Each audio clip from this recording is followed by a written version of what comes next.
Túlia. Meu boa tarde aí para todos e todas. Hoje é dia 28 de abril de 2013, domingo. O verbete é de número 2641. Ele tem 6 páginas, 49 elogias e 11 máximos. O tema é lazer. A especialidade é autonomologia. Quem redigiu o verbete é o professor Eduardo, que está ali muito bem assessorado hoje. Definição. O lazer é a atividade exercida de maneira livre, visando satisfação íntima, com repercussões positivas ou negativas de acordo com a cosmoética, o discernimento, a holomaturidade, a intencionalidade e a lucidez da consciência. O xiste escancarador do holopensênio pessoal. O discernimento autopensênico nas escolhas evolutivas. As atividades prazerosas presentes no dia a dia intrafísico. A intencionalidade das brincadeiras nas inter-relações. A ampliação da liberdade de expressão na recreação. A pausa para jogar ping-pong. A televisão podendo ser utilizada na condição de fuga diária do autoenfrentamento. O trabalhador desmotivado no momento do trabalho e satisfeito apenas na folga. O despreparo do aposentado por ter concentrado a autoidentidade no trabalho profissional. Eu li apenas 5 linhas, tem mais de 20. Aqui é a fatologia. Agora, o assédio cronicificado dos estádios de futebol. As intrusões pensênicas propiciadas pelo clima de competição. Os desvios de proex devido ao lazer mal selecionado. A automimese vivenciada no paintball. O esgotamento bioenergético causado pela falta de momentos de descontração. A macro-PK destrutiva resultante de esporte radical. A automimese patológica dispensada. As complicações multidimensionais da promiscuidade. Agora, na argumentologia, nós temos aí o tópico sobre a taxologia, com 10 mecanismos de defesa do ego, atuantes através das atividades do lazer, inibidores de autossuperações. Vale a pena ver os detalhes aí dos 10. Agora, na remissologia dos 15 verbetes, nós destacamos 5. Bem-estar, conversa revigorante, felicidade patológica, mimo energético e técnica do trinômio, automotivação, trabalho, lazer. Frase enfática. O lazer é parte da evolução consciencial. Ter discernimento em selecionar cada atividade com base no momento evolutivo individual acelera a autovivência da automotivação, trabalho e lazer. Você já verificou quais são as repercussões das atuais atividades de lazer na autoproex? Quão próxima está a automanifestação diária do trinômio automotivação, trabalho e lazer? Eu chamo a atenção que a bibliografia específica tem 18 fontes bibliográficas. A webgrafia tem uma fonte. Agora, a mega-análise aí com João Paulo são 20 itens. Entretenimento, discernimento, divertimento, relaxamento e refazimento. Passatempo, ludismo, burnout, estresse e bem-estar. Equilíbrio, liberdade, descanso, descontração, renovação. Recreação, satisfação, automonologia, intrafisicologia e vivenciologia. Agora, o verbete hoje do dicionário é uma página e meia da etologia. O argumento é explicitativo lógico. Ele tem 32 conceitos mais chamativos. Agora, nós temos aí no questionamento. Professor, como reparar o erro de traição? Eu traí meu ex-marido várias vezes antes de conhecer a conscienciologia. Porém, assumi meus erros. Contei toda a verdade para ele. Ainda tentamos continuar o casamento por alguns meses, mas ele quis se separar, pois está profundamente magoado. Ele diz que tenta me perdoar e me esquecer, pois não quer me encontrar mais em nenhuma outra vida. Mas o que posso fazer com essa interprisão? olha, quando o negócio chega nisso, se ele está desse jeito, é melhor você pensar no outro agora.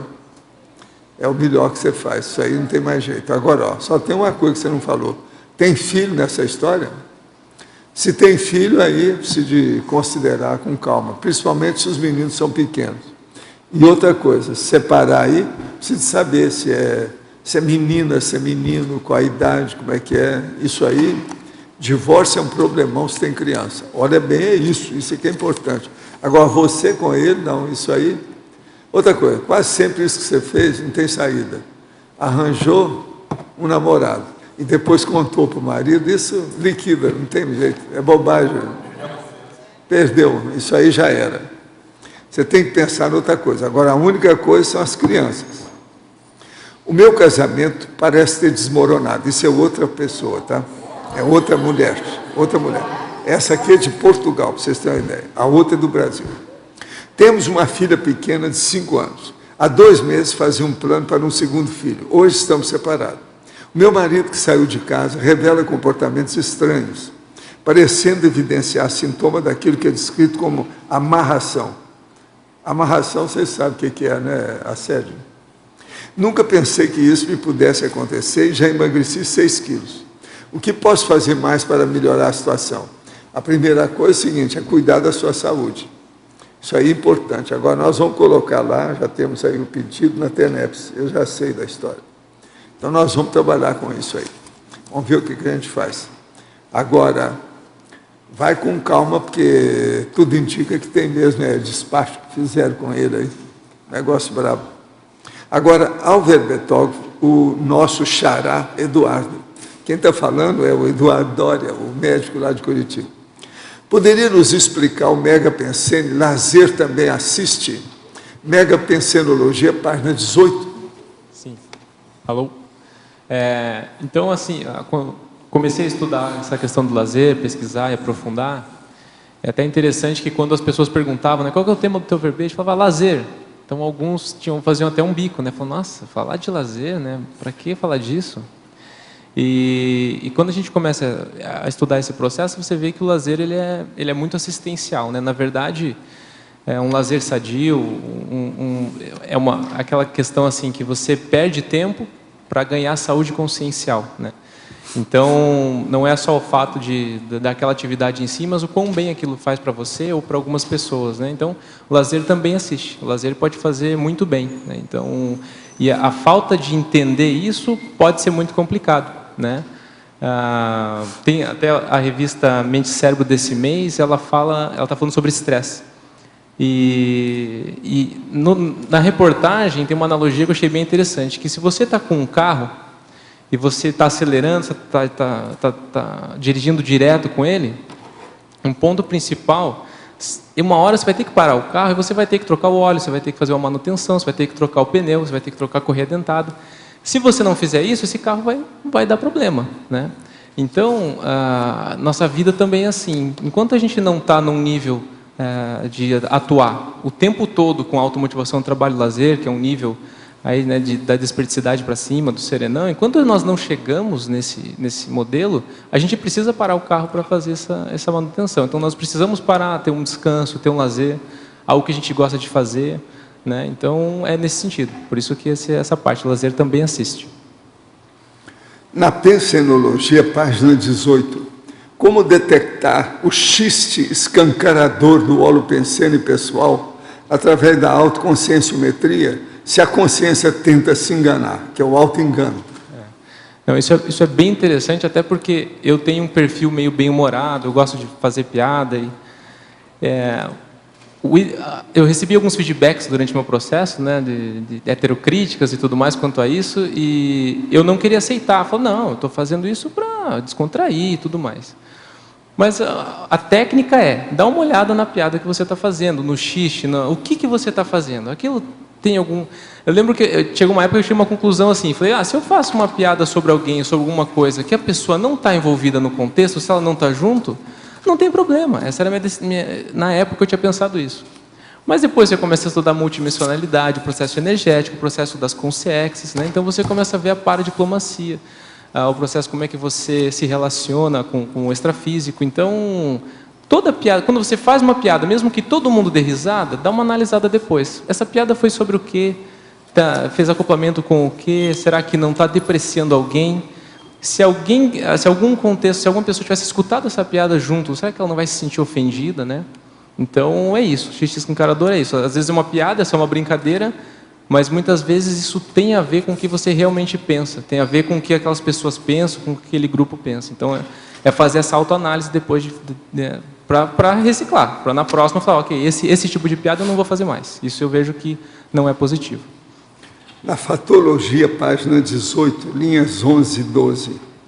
Em tempos de supercomunicação, como diminuir as vivências virtuais através da internet, sobrepondo-se às interações diretas, olho no olho, principalmente entre os jovens? Tá. Isso é bem interessante porque assim, eu tive uma infância, uma adolescência com os amigos de rua, né? A minha fase ainda foi brincando com os vizinhos, jogando bola na rua, brincando de esconde-esconde, brincando tudo isso que a gente brinca no dia a dia, assim, na minha época, né? E eu tenho algumas pessoas que eu conheço, que são adolescentes e tudo mais, que eles chegam da escola, almoçam e vão para o computador, né? E ficam lá o tempo todo, aí a mãe briga, chega lá e desliga o computador, né? E aquela complicação toda. Então, o Facebook... Então, hoje tem essa tendência dessa vivência virtual.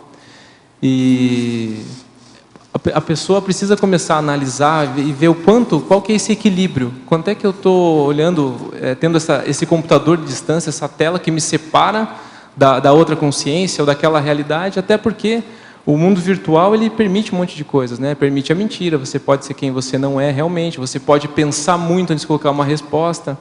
E o dia a dia é diferente, a hora que você está olho no olho, você está numa conversa pessoal, e isso não tem como sobrepor, né? A internet não sobrepõe isso. Ela pode ser muito positiva em termos de, né, se for bem utilizada, mas essa vivência, esse dia a dia, ter essas amizades presentes, a presença física faz diferença, né? É que nem quem nunca veio assistir uma tertúlia ao vivo, né? Online, super positivo, eu acompanho também de Curitiba, mas sempre que eu posso eu venho para cá assistir ao vivo. É diferente, não tem jeito, né? Tá aqui presente, faz diferença. A gente, nós aqui recebemos linguagem documentária. Isso aqui é um livro muito sério, é da Maria Luísa, que está aí hoje visitando a gente. É aquela menina lá, que é a de óculos, essa menina. Agora, o que é que se passa? Ela fala aqui sobre as teorias que fundamentam a sua elaboração.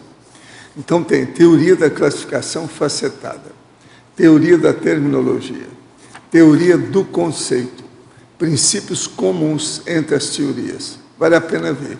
Seria bom você dar uma olhada nesse livro, se você não conhece. Agora, gente, eu entrego, então, o professor Eduardo para vocês. Eduardo. Tá certo? Oi. Aqui na Fatologia, na página 18, você pode expandir um pouquinho a terceira e quarta linha, de baixo para cima, a estimulação das sinapses cerebrais a partir de passatempos intelectuais, como precaução do mal de Alzheimer. Isso. Então, essa ideia foi de uma reportagem que eu estava acompanhando, que falava da pessoa que já vai chegando a uma certa idade e ela se acomoda, ela se aposenta, ela não estimula o cérebro, não estimula as sinapses cerebrais, não estimula o seu pensamento e por aí vai. Então, a sugestão dessa reportagem era a pessoa começar a jogar passatempo, jogar sudoku, jogar atividades que ela trabalhasse com a mente, o raciocínio, né, que isso estaria estimulando, né, a questão da ideia, da memória e por aí vai. Isso auxiliaria nessa prevenção, né, essa ideia do mal de Alzheimer. Eu coloquei na Fatologia. Sim, só mais uma coisa. Ainda na Fatologia, na página 19, na primeira linha, as autossuperações impulsionadas em momentos de divertimento. Excelente. Isso aqui, na verdade, a ideia do lazer, né, aquela coisa meio, não, lazer não tem muita importância, né?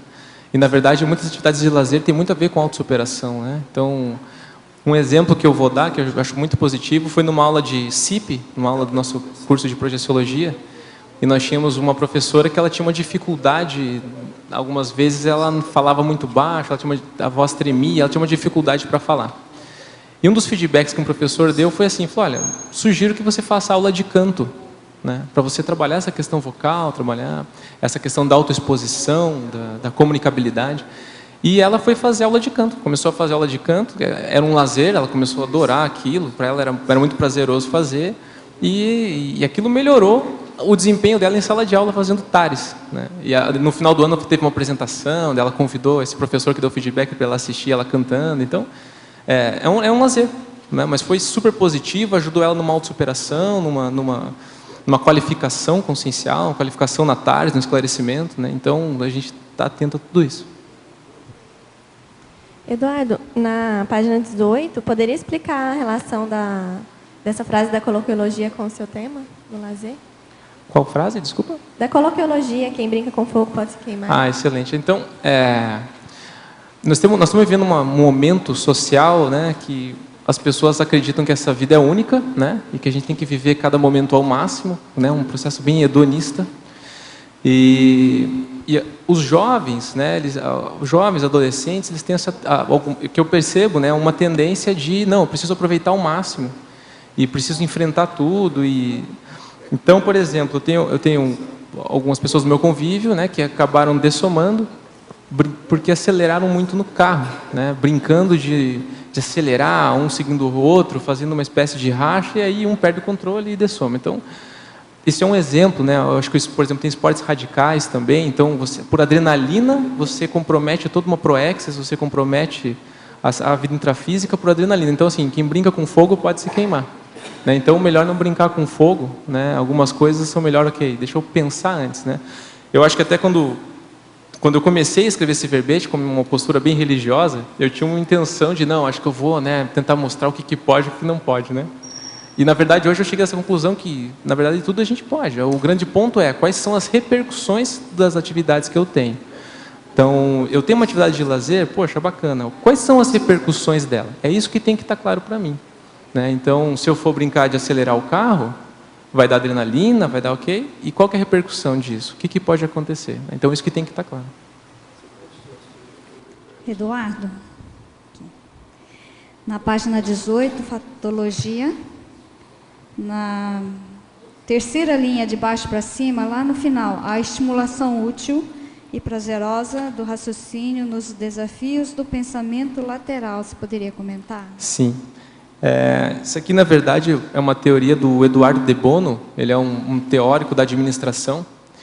E ele fala das sinapses cerebrais, que a gente tem uma tendência a pensar sempre da mesma forma. Então, você chega numa solução, você cria uma sinapse cerebral e toda vez que tem algum problema parecido, você tenta buscar o mesmo caminho cerebral, a mesma forma de pensar, né, de pensenizar, você pensa igual para chegar naquela solução, você já cria esse caminho. Aí ele criou alguns desafios, alguns enigmas, em que se você pensasse dessa forma, essa forma reta, você não chegaria na solução, né? Porque se você partisse dessas premissas, né, desses paradigmas que a gente acaba criando, você não chega na solução. Então ele criou alguns enigmas que são os enigmas do pensamento lateral, que são enigmas com soluções muito simples, mas que quando você lê o enigma, você não consegue chegar na solução de imediato. E se você continuar pensando como você sempre pensou, você não chega na solução. Obviamente ele fez isso no sentido de administração, né, falando de empresas e tudo mais, mas é muito legal a gente ter essa postura no nosso dia a dia, né, em todas as situações que a gente vivencia, pensar de formas diferentes. Então esses enigmas, eles auxiliam nisso, né? E uma forma de brincadeira muito interessante, né? A gente senta às vezes, começa a fazer esses enigmas, pensamento lateral, vira febre. Todo mundo quer fazer, quer o tempo todo, porque quando chega na solução é aquela comemoração.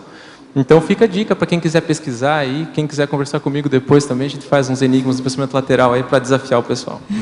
Isso está na bibliografia, referência bibliográfica? Não está, bem pensada. Mas existe, tem o livro dos enigmas do pensamento lateral.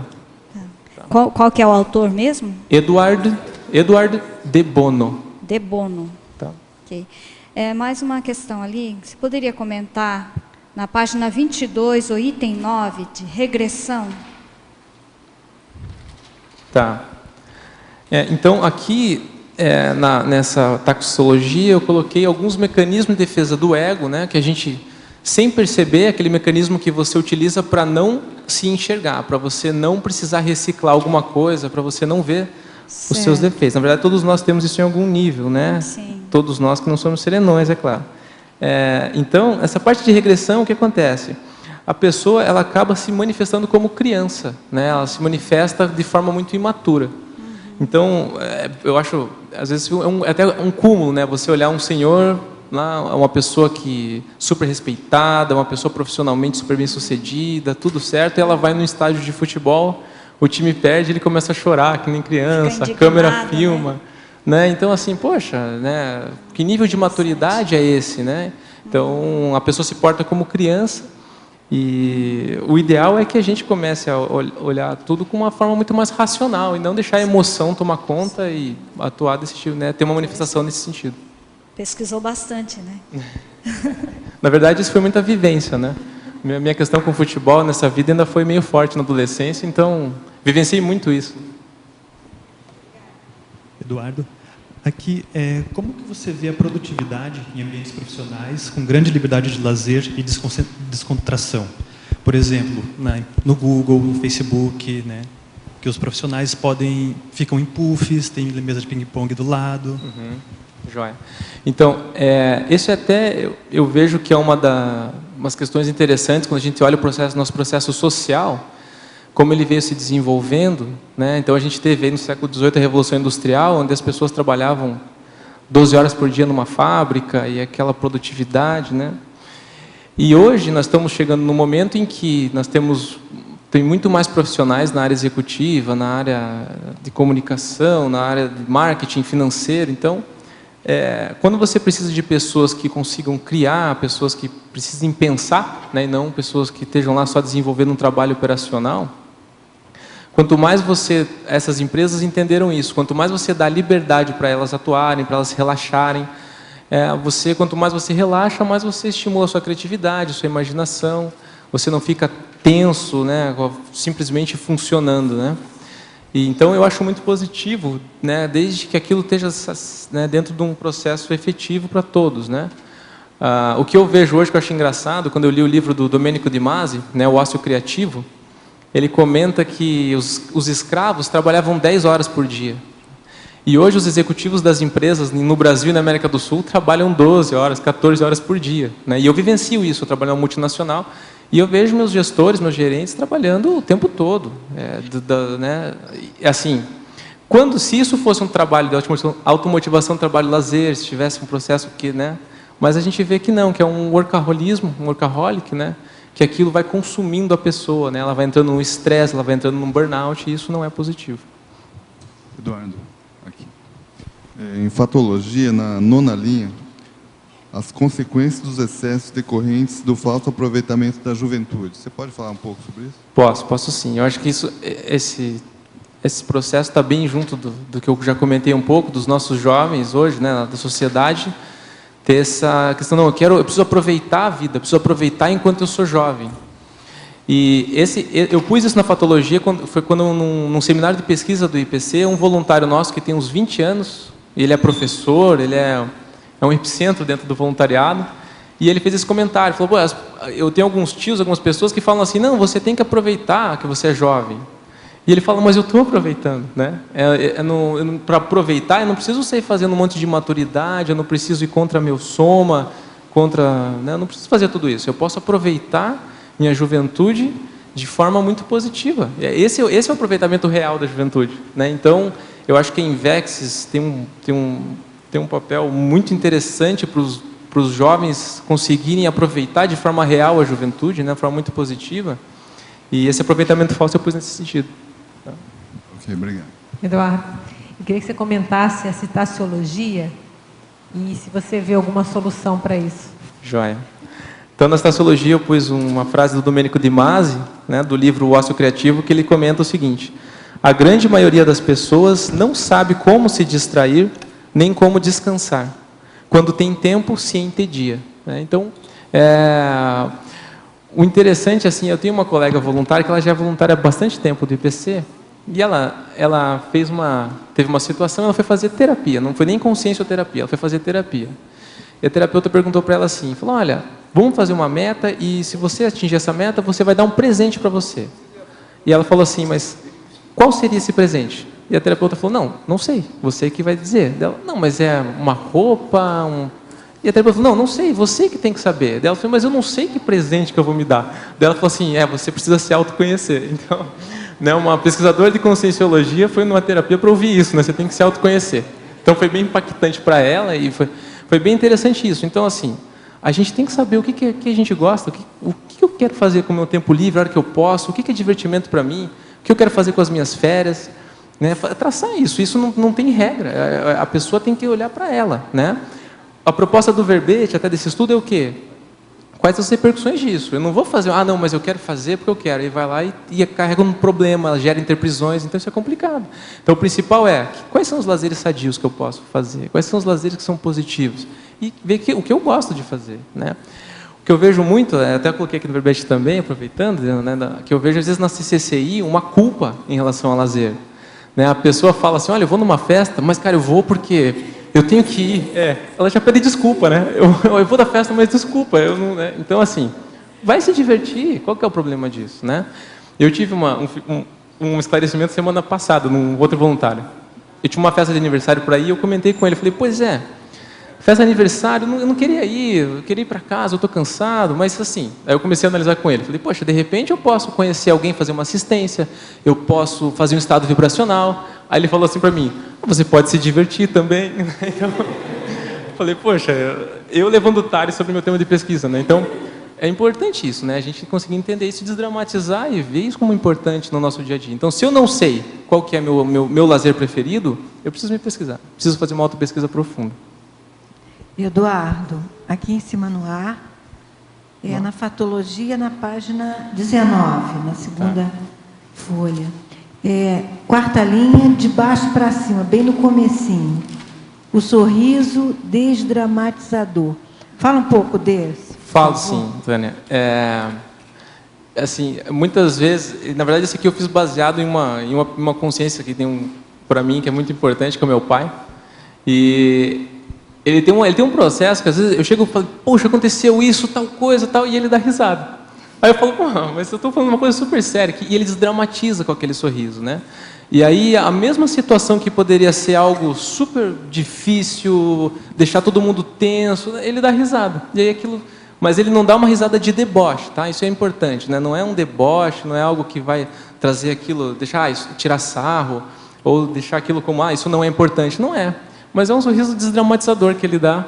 E aí aquilo começa a ficar mais leve, e até a solução fica mais tranquila, a maneira de lidar. Né? Então, acho que o professor Valdo comenta isso, a importância do bom humor, né, no nosso dia a dia. Isso é fundamental para a gente lidar com as coisas, né, de forma muito positiva, muito madura. É só o sorriso, sem a fala, sem comportamento, sem alguma coisa? Como é que é? Você já aprendeu esse sorriso? Pode ensinar para a gente? Olha, Como é que é? Quais são as características? Eu sou um pouco famoso pelo meu sorriso Colgate, né, com um bocão, né? Mas... você é famoso também pelo sorriso desdramatizador. Legal. Mas o sorriso é comunicação, né? Como o sorriso é comunicação. Não entendi, desculpa. Que o sorriso é comunicação, porque Tânia pergunta sem palavras, mas o sorriso é comunicação, né? É universal. Exatamente. Uma comunicação universal. E eu acho que não tem regra, né? Não precisa ter um sorriso com uma fala, acho que não tem muita regra. Às vezes o sorriso aquela energia que está envolvida com o contexto já é muito positiva, né? Tá, muito obrigada. Obrigado. Página 20. O último item, o efeito libertário de manifestação proporcionado em atividades lúdicas. Tá. Joia. Então, assim, a atividade lúdica muitas vezes permite que a pessoa se manifeste de uma forma livre, sem restrições, né? Então, por exemplo, uma dança ou até uma brincadeira, algo assim, ela pode se soltar de forma que no dia a dia ela não se solta, né? Por ser lúdico, é um momento lúdico, é um momento que não tem uma regra, não tem, dependendo da atividade, né? Então aquilo tem um efeito libertador. De certa forma, tem um lado positivo e negativo disso. Esse efeito, eu acho que ele é neutro, né? Depende que se entende por lógico, né? A consciência que considera lógico. Exatamente. Depende muito da atividade, né? Então, mas a atividade lúdica tem essa conotação. Então, muitas vezes a pessoa, ela espera essa atividade lúdica para poder se mostrar que ela realmente é, né?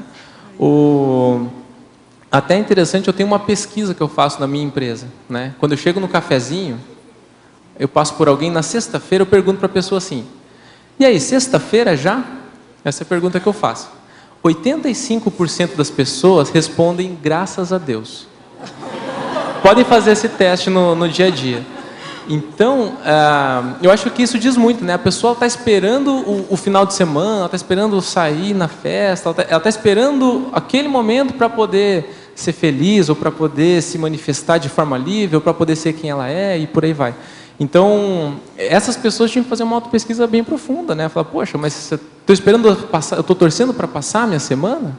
Né? Então, isso é um pouco complicado, né? Fazer essa autoanálise. Será que eu consigo estar todo dia bem? Será que eu consigo manifestar todo dia como eu realmente quero, como eu realmente sou? Ou será que eu tenho que esperar o final de semana para isso, né?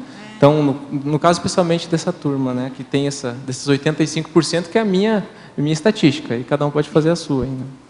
Mais uma pergunta. Na página 21, exemplologia, você pode especificar quanto ao que coloca lazer sadio e lazer evolutivo? Jóia. Como você faz essa diferença? Eu gostaria que você explicara mais. Ótimo. Então, assim, eu diferencio o lazer em 3, né? O lazer patológico. Sim, mas a dúvida surge dos outros dois. Lazer sadio Sim. e lazer evolutivo. E para mim são sinônimos. Jóia. Não, eu só quero construir o raciocínio. É minha opinião. Jóia. Olha só. Na minha postura, na minha análise, não são sinônimos, eu vou dizer por quê. Então, assim, mas deixa eu explicar os 3. O lazer patológico, ele é um lazer em que a pessoa se diverte, ela tem um prazer com aquilo, mas alguém sai prejudicado. Ou outra consciência, ou ela mesma. Tá? Então, esse é um lazer patológico. Em algum nível, aquilo não está fazendo bem. O lazer sadio é um lazer que ele não precisa ser produtivo. Tá? Então, tem lazer que não é produtivo. A pessoa gosta lá de, não sei, assistir novela. Não é produtivo assistir novela. É pouquíssimo produtivo. Ela poderia ler um livro, ela poderia escrever, né? Então não é produtivo. Mas aquilo faz bem para ela. Então, se faz bem, assiste a novela. O principal é a pessoa não ficar se autoculpando, falando, nossa, assisto novela, mas se alguém perguntar, eu não vou contar para ninguém. Não, né? Então, existe muito esse clima da culpa e de não pode, tá? Nós vamos chegar ao momento daí do lazer, então esse eu considero um lazer sadio, um lazer que não está prejudicando ninguém, mas aquilo faz bem para a consciência. Ela está perdendo tempo, mas está ganhando saúde consciencial. Agora, o lazer evolutivo, aí é quando a pessoa está sentindo prazer em fazer assistência. Ela sente prazer de forma evolutiva, de forma assistencial. Então, esse lazer evolutivo que é assim, a nossa meta, da gente conseguir atingir isso numa manifestação diária, 24 horas, tendo esse lazer evolutivo. Tá? Então, esse é o objetivo. Então, o que eu vejo é que existe um preconceito contra o lazer sadio. O lazer sadio, existe um preconceito das pessoas em relação a ele. Eu considero que nós vamos uma hora largar. Tá? Mas a gente tem que ter noção qual que é o nosso nível evolutivo hoje. Onde é que eu estou na escala evolutiva? Eu vou chegar no nível do serenismo, todos nós vamos. Quando eu chegar nesse nível, eu não preciso mais desse lazer sadio, é perda de tempo, eu não vou mais perder tempo com essas coisas.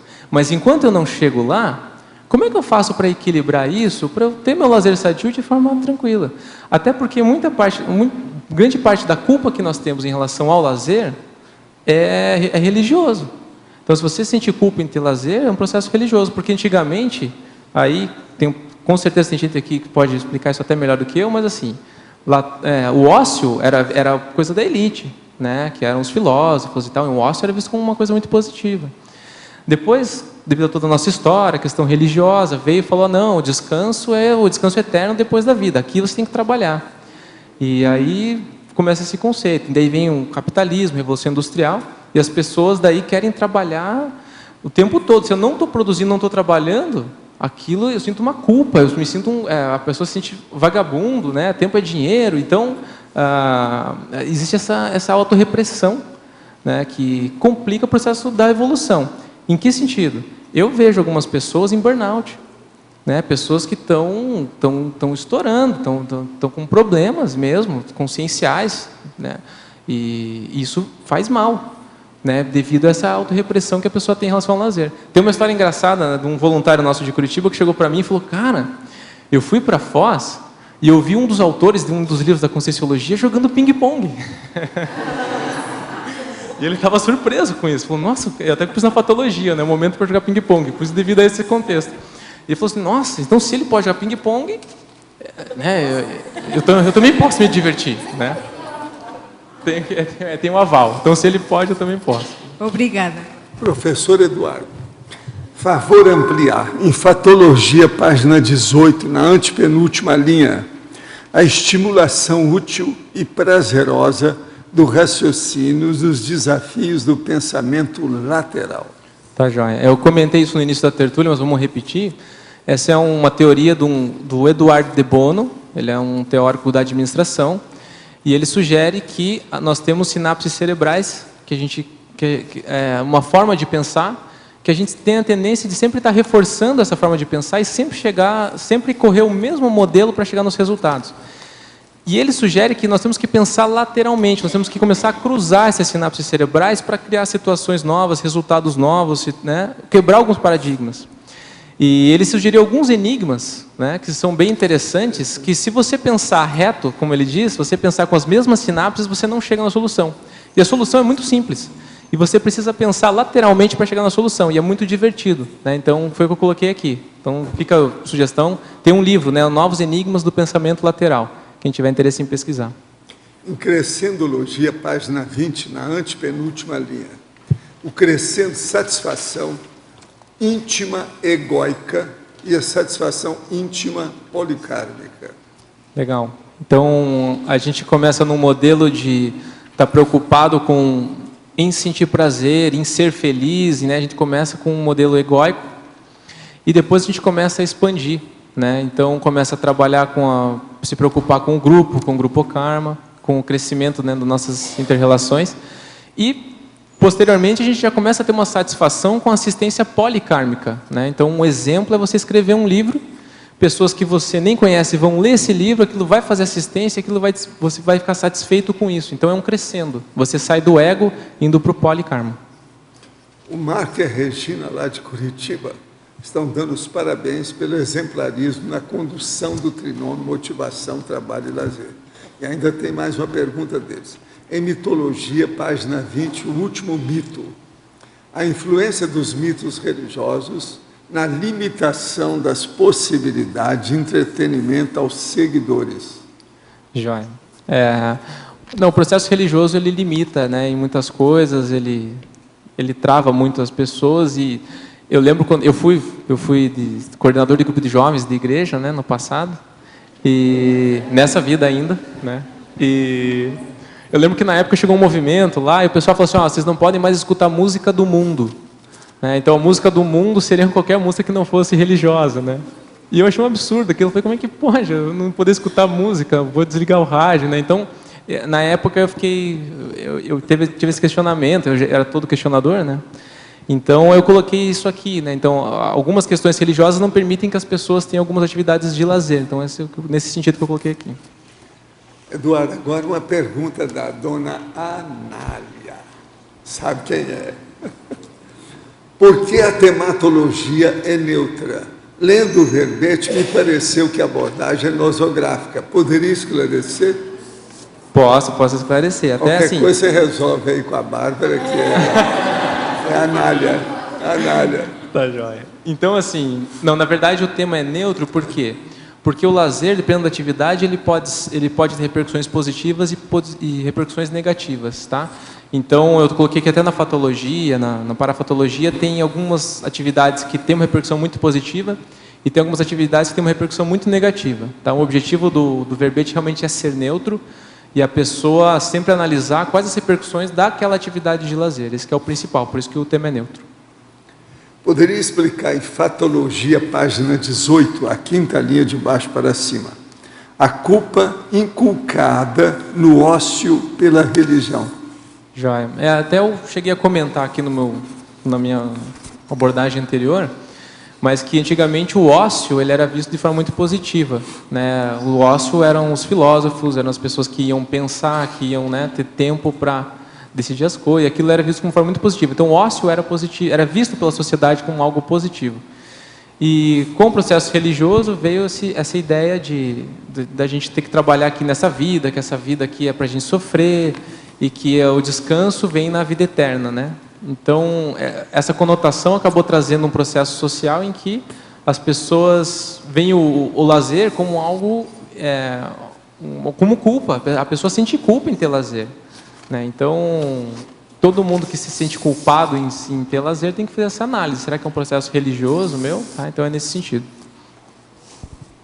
Eduardo, aqui na página 19, na segunda linha de baixo para cima, na fatologia, a satisfação benévola pela reciclagem do outro a partir da tais aplicada.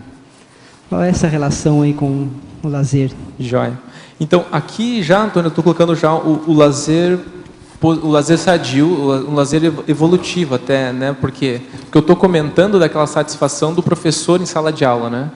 Então, você também é professor, então você sabe aquela satisfação em você fazer atalhos para o aluno e ver ele reciclar um traço, reciclar um comportamento e ele se sentir bem com aquilo, e aquilo faz bem para você. Você fala, poxa, eu consegui fazer uma assistência, né, importante para aquela consciência. Então, isso é muito satisfatório, né? Então, o processo de sala de aula da Conscienciologia, quem tem oportunidade, quem vivencia, sabe como é, né? Então, você começa a sair aquela satisfação egóica só com aquilo, uma coisa só minha, né? Você começa a ampliar. Então, é nesse sentido aí. Aqui na sexta linha, de cima para baixo, na mesma fatologia, você fala sobre a conviabilidade sadia das amizades evolutivas dentro do lazer. É na mesma sequência? Não, esse aqui seria num outro sentido, seria mesmo no sentido de como é positivo a gente ter amigos evolutivos, né? O quanto isso faz bem, o quanto isso é excelente, né? Então, eu tenho meus primos, por exemplo, que a gente, às vezes eu estou lá, tem uma semana complicada, uma semana hard, aí eu vou lá com eles, a gente começa a conversar, já começa a dar risada, faz uma análise, daqui a pouco um deles faz uma abordagem multidimensional de uma situação que eu estou vivenciando, aquilo amplia a minha percepção, aquilo me ajuda demais. Então, um momento positivo, um momento entre amigos e assim, amigos evolutivos, né? Então, poxa, essa é uma oportunidade enorme. Isso é um lazer evolutivo. Um lazer evolutivo, Obrigado.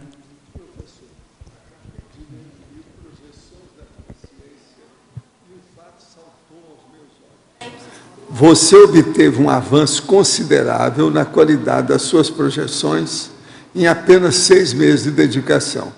Na sua visão, o que foi primordial para esse avanço em tão pouco tempo? Não, o problema é que eu me dediquei, eu resolvi fazer full time, só pensando em projeciologia durante uma temporada. E outra coisa séria, eu estava praticamente, num determinado período, em descoincidência vision. A hora que faz isso, tudo fica potencializado. Agora, outra coisa, ninguém consegue isso de uma hora para outra, assim, só porque quis, de uma semana para outra, não.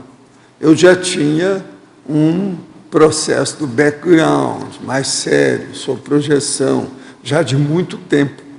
Então, isso aí me ajudou. Agora, quando a pessoa se dedica, tipo full time, ao processo parapsíquico, a tensão do processo, a intensidade e o conteúdo de tudo que ela faz começa a aumentar.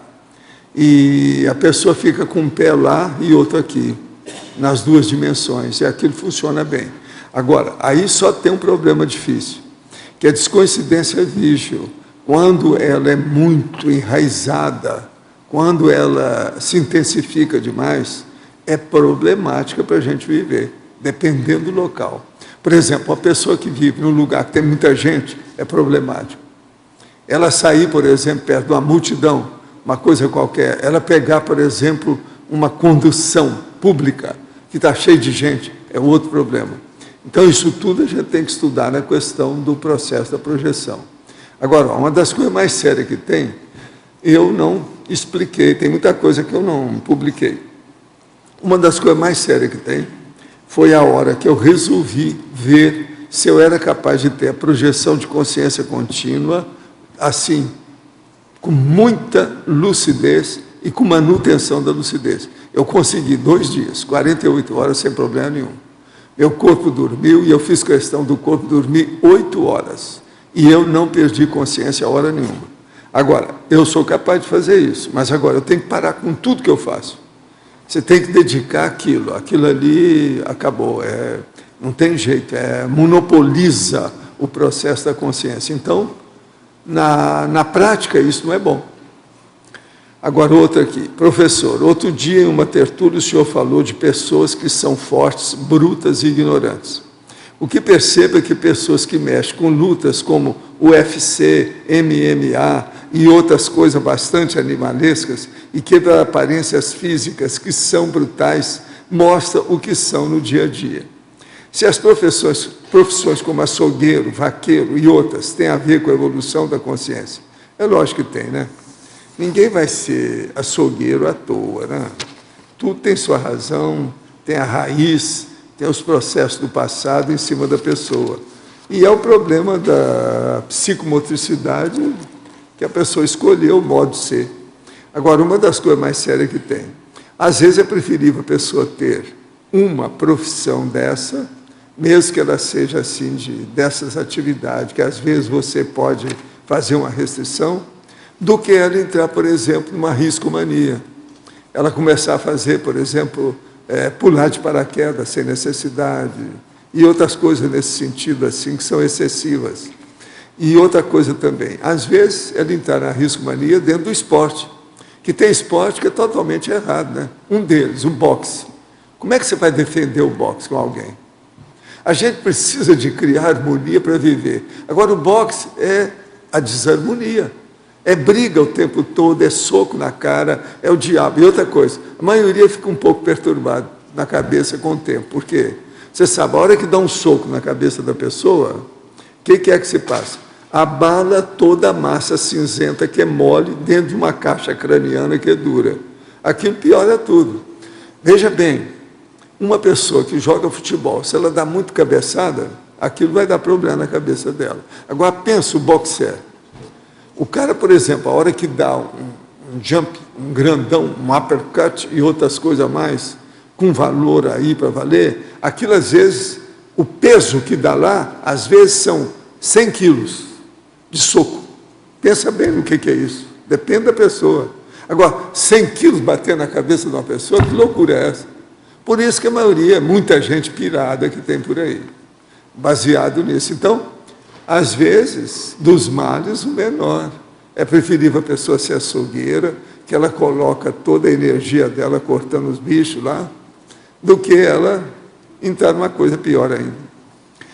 Professor, quando eu era criança, tinha uns 5 anos mais ou menos, eu tinha o costume de chamar a minha mãe de Tertúlia, um apelido que eu dei a ela sem nunca ter ouvido esse termo. Seria uma indicação do curso intermissivo ou de curso da intermissão? Qual a sua opinião? Não, Tertúlia é nome de origem espanhola, isso já vem de muito tempo.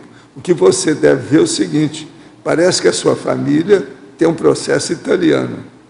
Precisa de ver o que é que tem agora de espanhol. Que Tertúlia, a raiz é espanhola. Agora, você de base italiana, olha bem a sua árvore genealógica, de onde vem isso. Porque Tertúlia, agora, deixa eu só te falar, existe mulher que já teve o nome de Tertúlia. E eu tinha um grande amigo nas Filipinas, que foi um dos maiores médios do Oriente, chamado Tertuliano Terti. E já vi também uma tertuliana em Minas Gerais. Quer dizer, existe esse nome para a pessoa também, tem que ver isso. Agora, eu estou só lembrando aqui, porque a inspiração que me deram aqui é o seu processo espanhol. Veja bem se tem alguma raiz espanhola, castelhana nesse processo aí, que às vezes o processo da Tertúlia apareceu, foi por aí. Eduardo, página 20, politicologia. Explica um pouquinho a última política que você coloca, que é a ausência de políticas educacionais voltadas ao tempo livre. Joia. Então, isso foi algo que eu achei bem interessante, que eu comecei a ler vários livros sobre lazer e normalmente são livros da sociologia, né? E um dos temas que eu achei bem interessante que foi que justamente assim, quando a gente vai para a escola, a gente aprende matemática, a gente aprende, né, física, por aí vai. Mas a gente não aprende o que a gente faz com o nosso tempo livre. Então a gente tem aula pela manhã e quando a gente vai para casa, o que a gente faz à tarde? Cada um faz o que quer, cada um inventa, né? Então assim, não existe uma estrutura ou uma técnica, a gente não existe uma educação sobre isso. Tem a educação física, mas a educação física ela não te prepara para isso, né? Eu, por exemplo, na minha infância, a minha mãe, na verdade, ela tinha um modelo em que os meus vizinhos todos vinham na minha casa. Então a gente chegava lá, brincava, a gente até tinha o apelido de turma da tia Tânia, né? Que a minha mãe é Tânia. Então a gente acabava tendo uma estrutura de como brincar, do que fazer. Então assim, eu brinquei tudo que era esporte, tudo que era brincadeira, de forma muito saudável, né? E foi muito positivo. E assim, a nossa sociedade não é preparada para isso. Então assim, a gente vê muitas vezes jovens na rua, aí o pessoal está lá, tem um tomando alguma coisa, outro fumando outra, e aí, né, assim, porque eles não foram educados, não existe uma estrutura para isso. E eu achei isso bem interessante. Eu falei, poxa, em termos sociológicos, né, em termos sociais, seria bem importante a gente ter uma estrutura do que fazer com o nosso tempo livre, né? Um trabalho voluntário, se divertir também, né? Estamos falando do lazer, mas assim, ter isso de forma, de repente, mais estruturada, ou pelo menos que a pessoa pudesse estudar isso em sala de aula também, né? A gente ter uma política de educacional para o lazer, para o tempo livre, né? Que a gente não tem, cada um inventa o que quer fazer e cada um tem sua forma. Eu até perguntava às vezes para algumas pessoas no trabalho, o que você faz no final de semana? E as pessoas, em geral, não sabem nem responder, né? Uma vez uma mulher falou, eu vou no shopping. Eu falei, poxa, mas todo final de semana você vai no shopping? Né? Então, não existe essa estrutura. A gente é muito preparado para trabalhar. A gente não é preparado para como se divertir ou como usar o tempo livre. É nesse sentido. Interessante seria quem é que está aqui do Instituto agora, nesse instante? Então, escuta lá. Os meus amigos, o Gilberto e a Shirley, lá da Elle Magazine, sabe quem é? É um casal fora de série, você sabe. Tem que cuidar muito bem deles, senão vai ter comigo, tá certo? Mas o problema é o seguinte, eles estão falando aqui. Fomos convidados a participar do curso SCP-3 e do Congresso dos Intermissivistas. Podemos fazer o curso SCP-3 mesmo sem ter feito o CP1 e o CP2? Sim, porque o SCP-3 é sem pré-requisitos. Então, eles podem então fazer. É sem pré-requisito. Então, vocês podem.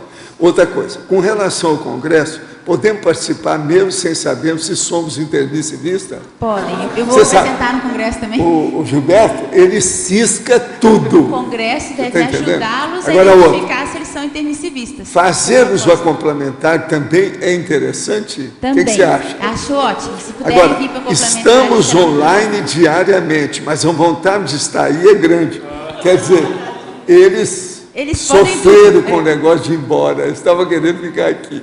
Agora, parece que eles vão comprar um terreno aí com as coisas todas, de modo que vão ver o que vocês ajudam. Essa questão do intermissivismo, o casal. O Congresso vai ajudar. O Gilberto é meu conhecido de 30 anos, aí é muito antigo aí nas minhas coisas, tudo, desde a década de 80, lá por aí. Olha bem o que você faz, porque ele é muito bom na história, eles não são nada bobo. Você chegou a ver a revista dele? Pois é. De qual cidade? Onde eles estão? São Paulo. São Paulo, porque isso eu não sabia. Eu vi a revista e tudo, mas não sabia. Agora, vamos ver, o SCP-3, eu preciso de ver como é que é, ver o que você faz aí para ajudar. Professor, acabo de ser promovido a professor de Conscienciologia. Vinha conhecer essa ciência desde 1905. Desde então, promovi inúmeras reciclagens e, durante esse período, promovi inúmeras assistências. Tenho total conhecimento dessa realidade, com muitos acertos e muitos erros.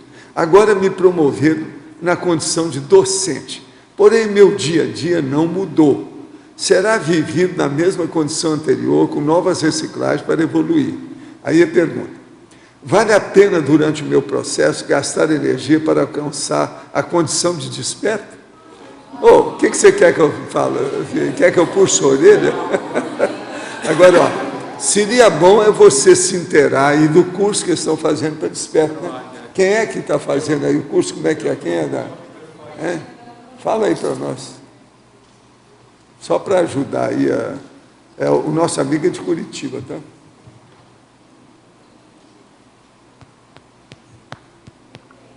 Alô, nós estamos no terceiro módulo do Programa de Aceleração da Desperticidade, um curso que tem 6 módulos, cada módulo tem um Mater Pensene, como a anti-emocionalidade, a autodefesa, o processo da assistencialidade, a cosmoética e assim por diante. E vai ter já uma turma programada para o segundo semestre. É um curso interessante porque envolve o Conselho dos Epicons, a Conscius e a OIC. E ele é todo feito sob o modelo da Consim-Cobaia. Então a pessoa vai lá... Está perguntando aí o seguinte, essa condição não virá com naturalidade, sem sobressalto também? A condição de esperto não seria melhor no anonimato? Tá difícil, né? Tem que fazer muita assistência, tem que aparecer. Vamos ver, né? Se ele aparece. Ele é de Curitiba, tá? Agora, Eduardo, você pode me explicar a expressão lazer pode alienar? Página 18, megapensenologia. Esse é o senhor que está perguntando aí, sério. Tá joia. Porque a gente percebe algumas pessoas que elas se alienam com a questão do lazer, né? Elas se envolvem de uma forma... Eu fiz isso, né? Então, assim, eu assistia todos os programas esportivos, eu lia o jornal só na parte esportiva, eu só falava de futebol, eu sabia todos os jogadores, sabia... Então, assim, eu me alienava com o futebol. Então, tudo que eu falava era em função de futebol, né? Então, eu coloquei nesse sentido aqui. Agora, essa é a minha casuística. O importante é cada um olhar a sua. Será que eu tenho algum lazer que está me alienando? Será que eu estou deixando de olhar para a realidade de forma mais madura? Né? Então, é nesse sentido que eu coloquei esse mega pensene. Eduardo, eu queria entender aí na página 18, na última linha, lá no final, a diversão isenta de idiotismos culturais. Culturais, isso. Então, assim, na verdade, quando a gente... independente do nosso curso intermissivo, a gente vai ressomar em algum lugar com uma mesologia, um contexto cultural, um país, alguns costumes. E muitas das atitudes que nós temos hoje, muitas diversões e por aí vai, são idiotismos culturais. São atividades que são completamente patológicas e a sociedade vê aquilo como normal. Né? É tudo normal, é dia a dia, é usual. Então, a gente precisa usar o discernimento e a racionalidade para não entrar nesses modelos que são mesológicos. Nós temos que entender, falar, será que isso realmente é positivo ou não? Eu tenho que fazer essa análise racional sobre a atividade. Né? Um exemplo, o Carnaval, Oktoberfest. Então, são atividades muito complexas, complicadas, extrafisicamente são complicadas e ninguém questiona, né? Porque sempre foi assim, todo mundo faz assim, meu pai fazia assim, meu avô fazia assim, então, meus vizinhos fazem. Então, assim, é aquela coisa cultural. Então, a gente, quando for selecionar uma atividade de lazer, nós temos que analisar isso. Será que eu estou analisando de forma racional ou será que eu estou sendo engolido pelo holopensene, né, por um bolsão de um idiotismo cultural? Entendi. Eduardo. Professor Valdo. Sim. Aqui, à sua esquerda. O senhor, por favor, poderia explicar no seu DAC, enunciado, a etniologia e expandir a explicação para a condição da consciência com o fechadismo consciencial? É na etniologia, Etniologia. Né? Sendo o segredo a condição humana das mais antipáticas, acaba levando à segregação, à discriminação, ao racismo e ao antissemitismo mantido milenarmente pelos próprios judeus no âmbito das pesquisas frias da etologia e das etnias. Então, você veja, o judaísmo, o pan-judaísmo, tem 5 milênios. E eles têm até hoje ainda que o segredo é a alma do negócio. E outra coisa também, eles gostam e mantêm e defendem o processo do princípio de Talião, que é a lei de Talião, olho por olho, dente por dente, vida por vida, cabeça por cabeça. Quer dizer, não há perdão dentro do processo deles. Agora, eles são muito inteligentes, têm o processo todo, mas eles não participam das coisas. E a maior prova dessa história é o seguinte, eles nunca tiveram uma pátria, eles são quase praticamente apátrida. Em 1948, arranjaram Israel para eles. Até hoje, eles não acertaram aquilo e estão brigando com o povo que eles encontraram lá até hoje. Quer dizer, eles têm dificuldade de vivenciar, ou de conviver, ou de ter um holopensene dividido com os outros. Agora, o que se passa? Muitas coisas de toda a nossa civilização nós devemos aos judeus. As religiões todas nasceram através do processo judaico. O panjudaísmo é a mãe, o pai, o avô e o bisavô de tudo que tem por aí em matéria de, vamos dizer, linha de conhecimento mais sério. Até hoje, os próprios conhecimentos mais avançados, por exemplo, o Prêmio Nobel, a maioria são de judeus, aqueles que têm muito valor, processo de ciência, tudo isso. Por quê? Eles dominam a mídia, eles têm mais dinheiro, eles pegam a situação tudo em matéria de, você está entendendo, de poder, sem mostrar nada para os outros. Agora, recentemente, teve aquele caso do rapaz aí que chegou, que ficou bobo, e as moças também que trabalhavam lá vieram falar para a gente o que ela viu. Que teve uma das pessoas que trabalhou numa firma brasileira. E a firma era de brasileiros. Aí entrou o filho da empresa, na mesma hora ele mostrou para todo mundo que ele era o filho do dono da empresa e que queria ajudar e que ia levar tudo para frente. Mas tudo assim, ostensivo, falando para Deus e o mundo. Agora, o que se passa? Ela foi agora para outra firma, chegou lá e estava trabalhando na firma e ela viu que o dono era judeu. Lá pelas tantas, então um rapaz muito simpático, aquela coisa toda, então foram ver. Ele começou a trabalhar, aquela coisa toda. Mas ninguém ficou sabendo. Aí, por cargas d'água, lá pelas tantas, ficaram sabendo que ele era o filho do dono. O homem já estava trabalhando lá há muito tempo, estava funcionando todo lado, ninguém sabia que ele era o filho do proprietário, do grandão, o maior acionista de tudo lá era ele. Isso é judeu. Ela aí falou assim, agora estou começando a entender o que é o judaísmo. Ela comparou, porque tinha experiência na outra firma, e comparou com essa. O brasileiro se for, agora judeu, tudo na moita. E outra coisa, eles fazem uma espécie de rede, todo lado é assim. Por exemplo, você vai trabalhar com uma pessoa numa determinada empresa, ele precisa da decorrência ou de consequência ou alguma coisa dentro daquela linha de trabalho. E você vai pedir para ele. Então, o que ele faz? Ele indica para outra pessoa. Às vezes ele indica uma outra firma, outra firma, outra firma. Você vai olhar, todos eles são judeus. E ninguém sabe nada, ninguém fala nada que é judeu. Está entendendo? É assim que eles comandam o processo do dinheiro. Hollywood, por exemplo, é só judeu que manda lá. Eles até me ajudaram. Hoje nós temos um judeu também aqui que nos ajuda demais, que é o Dinksfield. Que esse aí, eu trabalhei com a viúva dele. Então eu sei da história toda. Ele era considerado o maior executivo da Califórnia quando ele vivia, para você ter uma ideia. Ele era o seguinte, dava uma inundação lá no país tal, ele mandava milhões de dólares lá para os caras, para ajudar. Era sempre assim. Eles funcionam, então, como a infiltração, só que negativa, normalmente, né? É negativo pelo seguinte, não há fraternidade.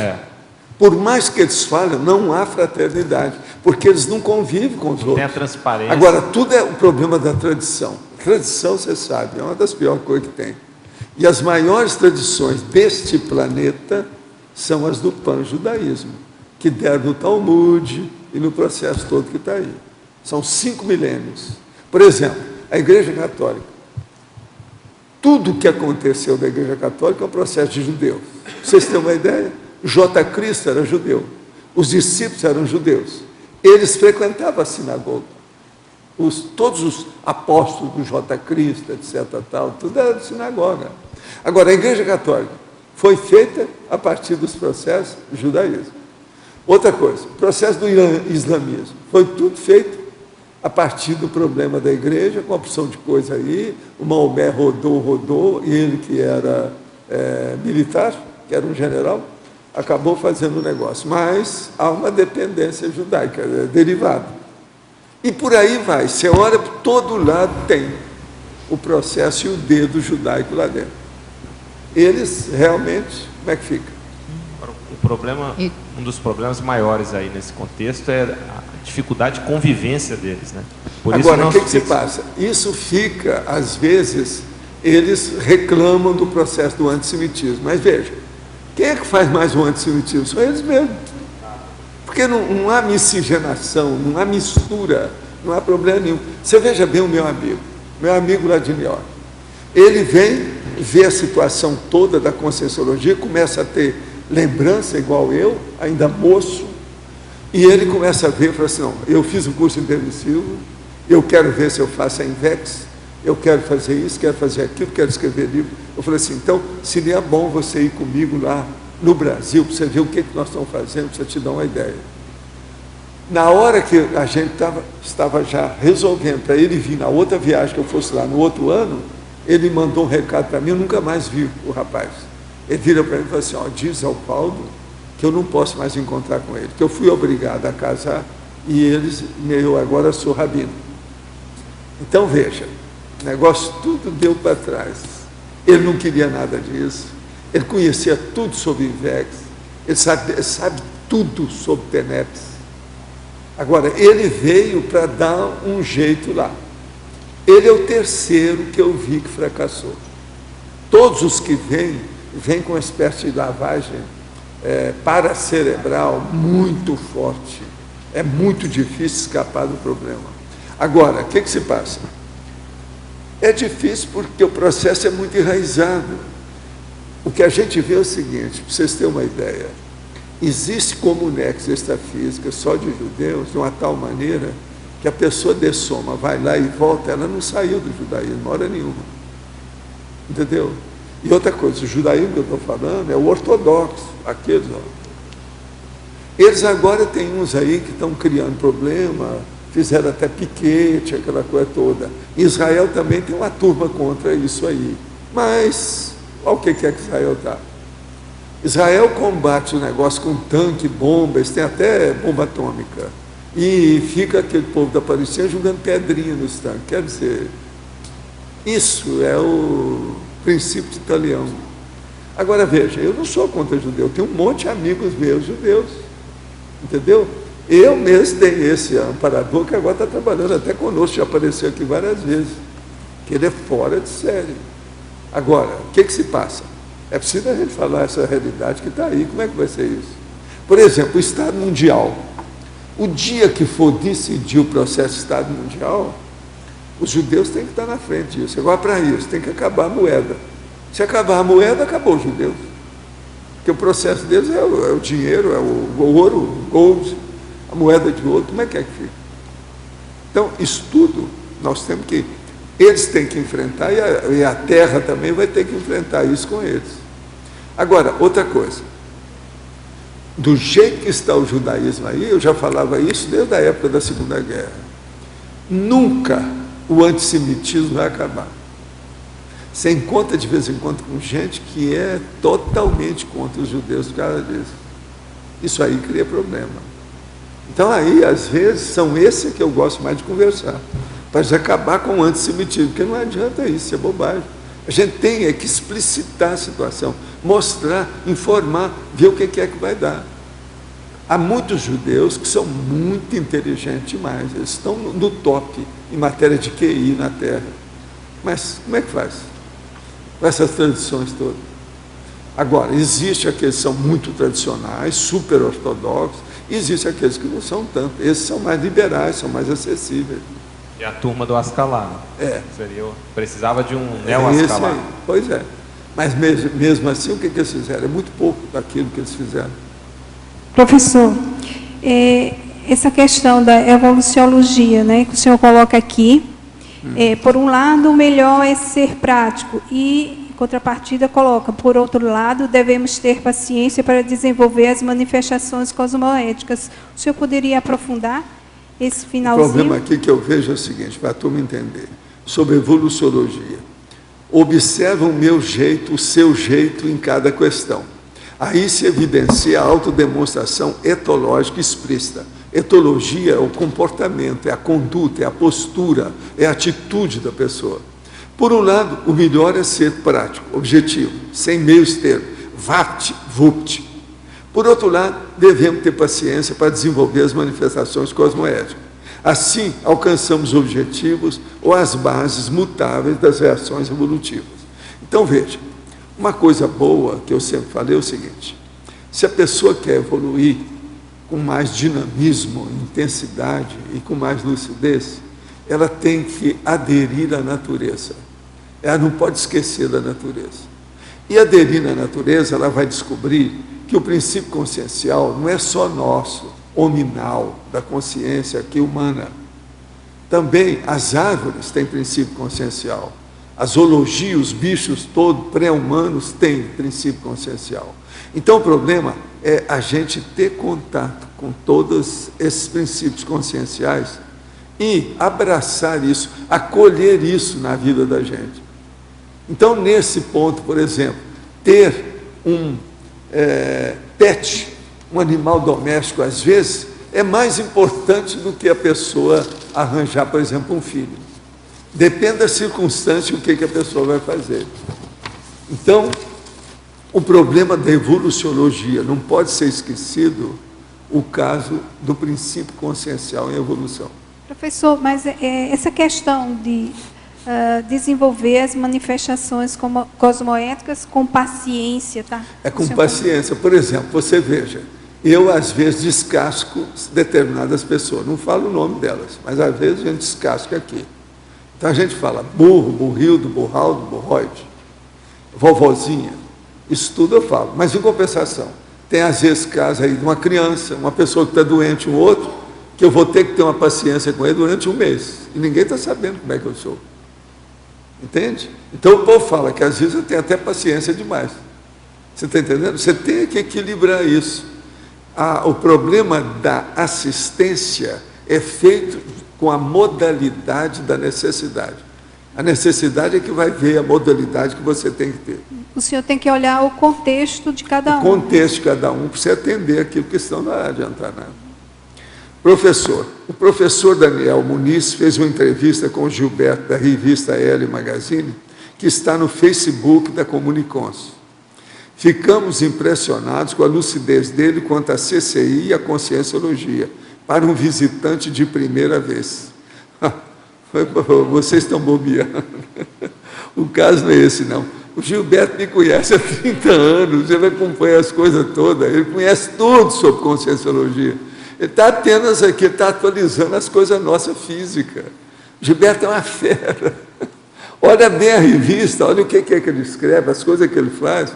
Vocês ainda não viram o homem. Ele é muito brincalhão, é o jeito dele, né?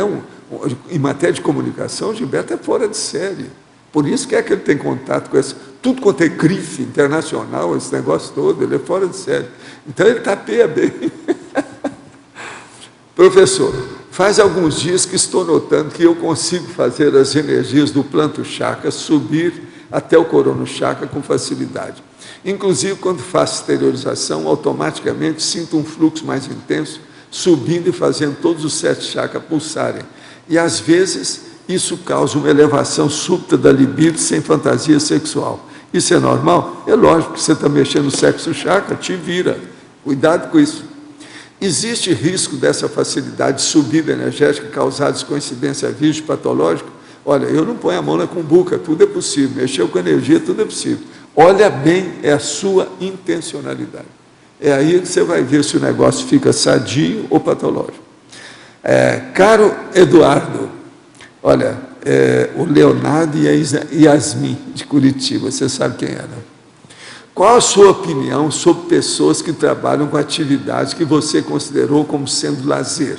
Por exemplo, pessoas que correm de carro, cantores e lutadores. Joia. E até isso é uma das coisas que eu coloco aqui no verbete da idolatria que se tem por pessoas imaturas, né? Então nós temos um cantor completamente destrambelhado, uma pessoa na vida particular completamente complicada, e os fãs acabam idolatrando, né, essas consciências e querem imitar, querem achar bonito, acham que é exemplo, né? Então, esse é uma das nossos idiotismos culturais, né? Nós precisamos começar a olhar isso de forma muito mais madura, né? Muito mais racional. Não tem muito o exemplarismo que se deixa com esse tipo de atitude, né?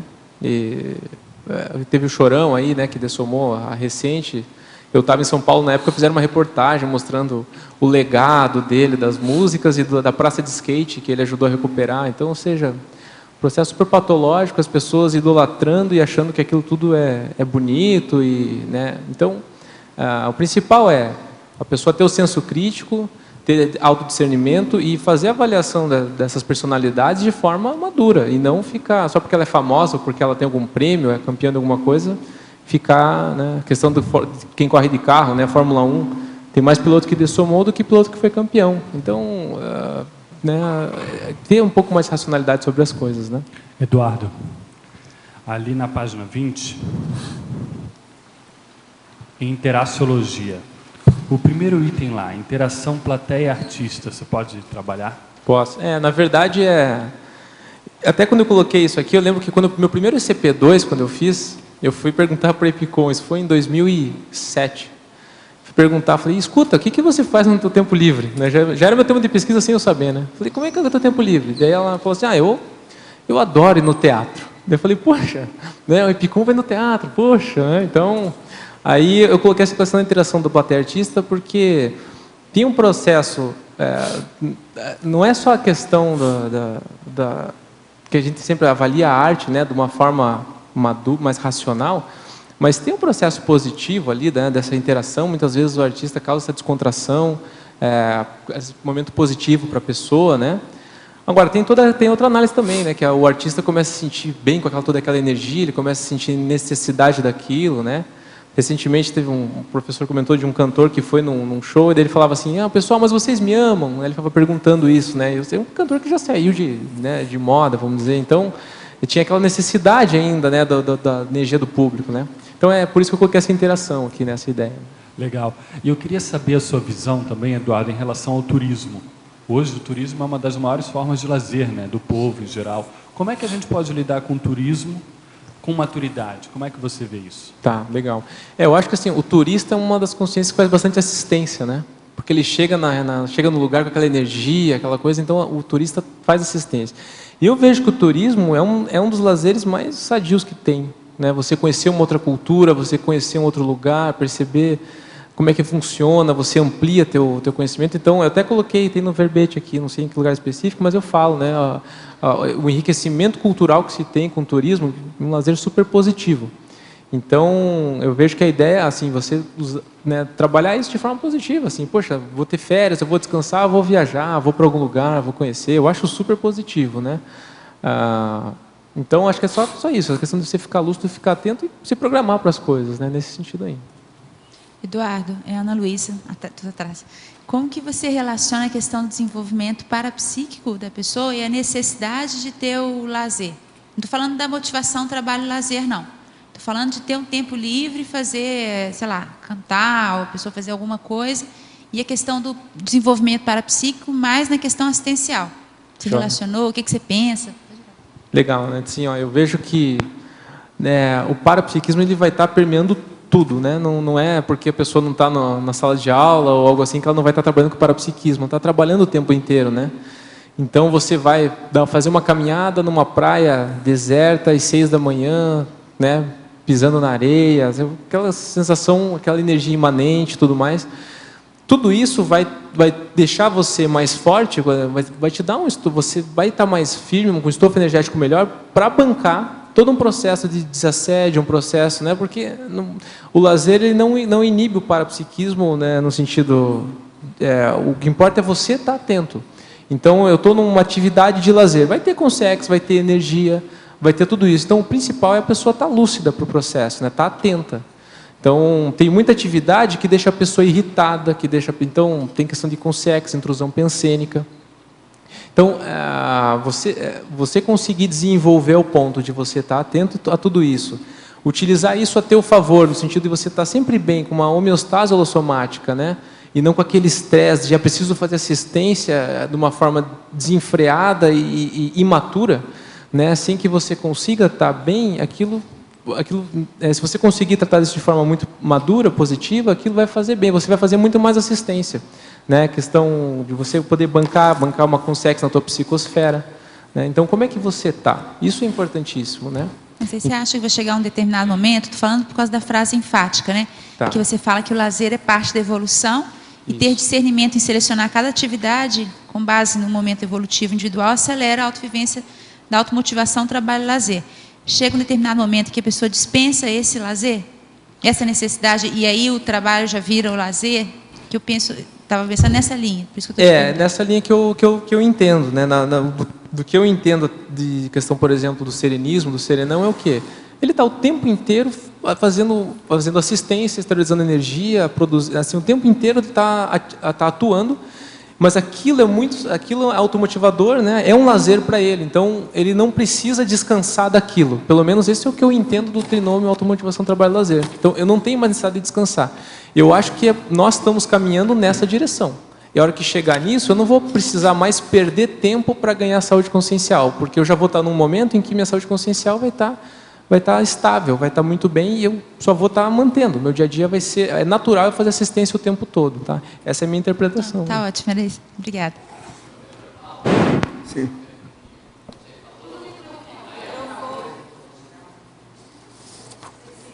Aqui, ó. Na guerra das senhoras, de senhoras, como é não que é? Das senhoras. Tinha 3 países contra Israel. Estavam com a aviação pronta para bombardear Israel. E Israel foi mais rápido. Foi o amparador que defendeu, que ajudou? Não, Israel é muito forte nas coisas todas que tem. Eles, às vezes, mandam até nos Estados Unidos. Dizem, tem muita gente que admite, que o Estado de Israel é o mais novo Estado norte-americano. Pra você ter uma ideia. Eles comandam o processo americano. Aí, então, por aí você vê a força que eles têm. Outra coisa, Pentágono é mandado por eles. Hollywood é mandado por eles. A Bolsa de Valores de New York, sabe como é que é? Tudo é eles. Agora, eles não aparecem em nada. O único lugar que, às vezes, eles têm dificuldade de mostrar que eles mandam é em Hollywood, porque lá o povo acaba aparecendo, por causa dos nomes, certas coisas que tem. Então, por exemplo, a Bárbara, sua amiga, né? Uma dona feíssima, mas super milionária, ela manda em todo mundo, porque é judaica. Agora, judeu tem um monte desse tipo, então você tem que ver o poder que eles têm. Eles se infiltram por todo lado e mandam em tudo. Por isso que é muito país que já deu contra deles. O povo fica pensando que é só a Alemanha nazista que deu contra os judeus. Não é não, já havia um negócio há muito tempo, ó, vários países contra, devido às coisas que eles fizeram lá, as peripécias judaicas. Isso tudo a pessoa tem que ver, né? Obrigado. Professor, cursei o CIP e tenho interesse em praticar TARS, mas sou jejuno e tenho que aprender mais. Qual curso o senhor recomenda? Me afinizei com as ideias da Conscienciologia. O que é que você acha lá? Fala aí para nós como é que é o Instituto, que seria bom para ele saber. Vai ajudar. Se ele quiser aprofundar, já fez o CIP, ele pode fazer o ECP1, Extensão em Conscienciologia e Projeciologia 1, o ECP2, que são cursos de imersão que vão ajudar a aprofundar. Agora, se quiser aprofundar a questão da interassistência também e estudar um pouco o Homo sapiens reurbanizatus, existe o curso Assistenciologia, também com 20 aulas, que ele vai ter outros enfoques, outras abordagens, e o CPC, curso de Projeciologia e Conscienciologia. Então, são cursos que dão outros enfoques, né? Se quiser mais informações sobre esses cursos, é só consultar o site do IPC, que é www.ipc.org. O senhor mencionou que o fato em que a maioria dos judeus é que levaram o prêmio Nobel, considerando que os árabes também têm forte conhecimento em matemática e também possuem dinheiro, qual a diferença em relação a esses dois povos tão próximos? Primeiro, tudo que tem aí de árabe, do jeito que está aí, eles são primos dos judeus, ou os judeus são primos deles, tudo é de casa. Agora, o que se passa? Eles fizeram uma facção com o negócio todo e a coisa se instalou mais seriamente através do Maomé. Mas eles não têm o mesmo poderio dos judeus de modo algum, em modo algum. Por isso que é que você vê os palestinos, por exemplo, você vai falar lá que a turma do Abu Dhabi disse daquilo, que eles têm muito dinheiro, o sheik disse, sheik daquilo. Mas veja bem, por que eles não ajudam os palestinos? Então, veja, é briga de família. Tudo são os primos. Agora, veja, quantas décadas tem essa briga entre judeus e palestinos? E olha só, como é que é. Agora, no duro mesmo, quem é que tem culpa disso? Em primeiro lugar, são os judeus. Porque quem entrou lá foi eles, através da ONU, que se ajudou para ver se melhorava, devido à perseguição, o holocausto, lá, os nazistas contra os judeus, eles quiseram ajudar. Outra coisa, foi até um brasileiro que ajudou isso. Oswaldo Aranha, que esteve lá na ONU com a situação toda. Mas veja o que deu. Eles entraram lá, até hoje estão perseguindo todo mundo que estava lá. Aquele povo que chegou lá estava antes deles. Como é que é isso? Ninguém reconhece nada disso. Como é que fica? Outra coisa, os Estados Unidos coloca a viola no saco, o rabo entre as pernas, ninguém fala nada. De vez em quando eles querem dar o conta, é só para inglês ver. Não resolve nada, mas não toma atitude de nada.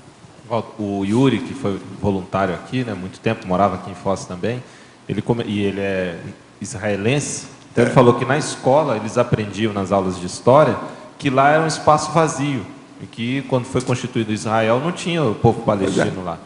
Então a ideia, a história errada que eles passavam justamente já na escola. É uma Agora, coisa assim, tudo é assim, eles puxam base para a sardinha deles e sabem, o segredo é a alma do negócio. Eles não esquecem isso nunca. Então isso aí pesa na balança. Agora, a gente precisa esclarecer e falar essas coisas para o povo começar a entender mais, para entender os judeus. Isso é o jeito de ajudar eles, que eu não vejo outra saída, não. Guerra não resolve nada para ninguém. Agora eles só pensam nisso. O problema todo é esse. Como você acha que deveria ser a postura dos palestinos para lidar com essa questão? Qual que seria o caminho para solucionar a partir dos palestinos? Do jeito que está lá, eles não vão convencer ninguém, porque os judeus não querem que eles fiquem lá. Então não tem saída. O negócio iria embora. Se eu tivesse lá, já teria caído fora. E deixa para eles. O que é que você vai fazer? Que força que eles têm? Qual a economia que eles têm? Que armas que eles têm? Eles não têm nada. Fica jogando pedra em tanque, gente. Isso é uma loucura. Olha, tem uma série de filmes aí hoje que estão mostrando essa realidade. Eu trouxe um para vocês verem. A saída seria abandonar eles que estavam lá? Quer dizer... mas todo mundo cair fora, deixa, entrega para eles, vamos ver o que eles vão fazer. Eles aí não vão ter desculpa, vão ter que fazer alguma coisa. Outra coisa, quando um não quer, dois não brigam. Eles são primos, eles que se entendem, eles vivem brigando um com o outro. Outra coisa, atualmente, os árabes, e principalmente certos tipos aí de, vamos dizer, maometanos e etc. tal, eles não dão mais valor para a vida, porque criaram a superstição de que a pessoa matando uma porção de gente, ela vai para o céu, desde que mata os inimigos. Mas veja, eles vivem matando irmãos deles, lá dentro. Olha o que está acontecendo no Afeganistão, no Iraque, toda parte. Quer dizer, eles estão mais pirados ainda em certas coisas do que os judeus, em certas coisas. Como é que fica? Isso é a realidade. Agora, gente, há alguns anos eu escrevi um livro aí, que chama Homo Sapiens Urbanizados. Lá a gente está falando isso tudo. As Conréus estão renascendo. Esse povo todo, então, que estava nas colônias extrafísicas e as comunidades judaicas e as comunidades também de origem muçulmana, estão renascendo. Esse povo tudo é bitolado. Por exemplo, o Homem-Bomba. Tem filme atualmente que estão mostrando essa realidade, como é que é. Então, o cara falou assim, mas vem cá, eu vou estourar lá. Isso já está com todos os explosivos. A cena do filme é assim, os explosivos todos dá. Perdão. Mas o que é que vai acontecer comigo? E o que vai acontecer comigo depois? Você não tem nada, vem um anjo diretamente do paraíso, vai levar você para lá imediatamente. Logo que você explodir. Quer dizer, e ele crente lá, tudo sério. Agora, tudo gente moça, cheia de vida, entendeu? Agora, tem criança bomba, tem mulher bomba, gestante bomba, rapaz bomba, homem bomba, tudo quanto é tipo. Por quê? Eles não têm bomba séria, eles mesmos fazem a bomba com eles e jogam pedra nos tanques. Isso é que é a ironia da situação toda. Professor Valdo, Tânia Guimarães, eu quero voltar à questão da Palestina e dos judeus. Porque a Palestina, o povo já estava lá há milênios, quando a ONU por causa dos Estados Unidos, o brasileiro ajudou isso. Botou um pedacinho pequenininho para os exilados dos alemães. Mas eles começaram a brigar. Mas agora, o que tem agora, não tem mais Palestina. Os judeus, eles foram indo para lá, foram derrubando, foram fizeram destruindo. a gata parir. É o jogo da gata parir. Então, a guerra da gata parir. E agora, vai empurrando a pessoa. A Palestina não existe mais. Era aquela zona de terra enorme. Mas é que toda, criou o ódio. Não tem mais nada. Criou o ódio depois de muitas décadas. E agora como é que vai extrair esse ódio desse povo? Eu, como palestina, eu me sinto como palestina, então eu tenho que perdoar. Não, eu estou falando, se fosse o meu caso, eu ia sair a francesa, eu ia sair de fininho e deixar para eles. Que eu não vejo solução. A ONU não vale nada, os americanos é que mandam. Se são os americanos, são os judeus que mandam na ONU. Professor Valdo, então acabou. O que adianta? Onde vai ficar o povo? O povo que está Eu acho que ainda vai ter, do jeito que as coisas estão continuando, eu não quero ser boca de sapo. Mas tudo indica que as coisas aí, eles devem soltar uma pocket bomba em algum lugar, aí o povo vai começar, toda essa turma, porque eles estão fazendo mais bomba atômica. A gente não sabe, por exemplo, você já ouviu falar quantas bombas atômicas Israel tem? Eu não sei. Deve ter algumas. Quantas bombas atômicas a Coreia do Norte tem? Eu não sei. Deve ter algumas. Dos americanos nós sabemos que são milhares de bombas. Isso. E outra coisa, não é só atômica simples, não. Eles têm de tudo quanto é tipo em matéria de fissura do ar. Então, toda fissão eles já têm lá. Estados Unidos está do lado de Israel, a bomba atômica. Pois é, não, eles não estão do lado, eles estão submissos a Israel, é diferente, é muito mais sério. Quem manda no mundo atualmente são os judeus, de fim de papo. Sim. Agora, o Hitler, com aquele povo todo, que era pirado, viu essa coisa, ficou revoltado com isso, por isso que criou o processo do Holocausto, vamos dizer, a solução final, aquela loucura toda. Isso aí também não resolve. Agora, o problema é ver o que faz. Precisava de criar uma ONU. A primeira coisa, tirar a ONU de New York, para não ter influência dos judeus. Ir para outro lugar lá, totalmente, que vá para o deserto, Genebra? mas que não fique lá. Ir para Genebra e para a Europa? Eu não vejo saída. Manda a ONU para a África. A África precisa muito disso. É que eles não vão para a África, porque na África tem mais anti-judeu do que judeu. Aí o negócio, eles não vão querer isso. Eles não vão querer. Tem que ser uma coisa assim, anódina, neutra, isenta. E eles ainda não encontraram isso. Quer dizer, eles não deixam. Brasil. Os americanos, os judeus americanos não deixam isso. Gente, vocês precisam de ver a turma do Roladinho aqui, ó, cabelo enrolado de New York, com aquele chapéu preto. Professor Valdo, professor Valdo, aqui, ó, Rosa. Eu acho que o problema sério é que se Israel conseguir pegar a Palestina, depois eles vão querer outro. Vão querer outro mais. Cada vez mais. Eu acho que é aí que não pode deixar. Americano é isso. Outra coisa, uma das coisas que tem que acabar, são essas agências americanas no mundo inteiro. São dezenas de ambiente político. Por exemplo, a Coreia do Sul. Quem manda lá? Estados Unidos. Agora, igual a Coreia do Sul, são dezenas de países, todos comandados pelos judeus americanos. Pentágono. Nós estamos vivendo a pentagonia. Esse aqui é o nome que criaram. Não foi só eu que falei isso, não. Pentagonia, quer dizer, agonia do Pentágono. É o processo da guerra. A guerra não acabou. A Segunda Guerra continua do mesmo jeito, está tudo vivo. Alguma coisa vai acontecer. Olha o tanto de neonazista que tem aí. O Paraná parece que é o segundo estado do Brasil que tem mais neonazista. Primeiro é o Rio Grande do Sul. Eu li aqui esses dias aí os dados com a dona que fez o levantamento. Agora, ó, essa dona devia de ter gente segurando, porque esses neonazistas vão em cima dela. Ela está colocando as estatísticas tudo aí na internet, eles vão acabar com ela, essa jornalista. Isso aí é um negócio sério. Agora, veja, isso tudo está aí. Nós estamos vivendo essa condição, vamos ver o que vai dar na Terra, vamos pensar positivo, pôr energia nisso. Agora, arranje uma saída, durma com um barulho desse. Esse caso da Coreia do Norte, se quer coisa mais infantil do que aquele menino sendo mandado por um general, e outra coisa, brincando com bomba. Agora, A culpa também é de quem? Os americanos estão nisso. Eles não deixam as armas de jeito nenhum, estão se matando uns aos outros, agora estão arranjando gente lá, porque o processo do terrorismo está ficando mais sofisticado, agora é individual, as células são isoladas, fizeram essa célula desses meninos. Já mataram alguém, e outra coisa, faz um escarcéu mundial, internacional, de matar 2 e ferir 160, sei lá quanto foi. Mas veja, isso não é nada. E lá, Iraque, eles entram, que mata 60 de uma vez, 50 todo dia. Lá, como é Boston, na mesma hora,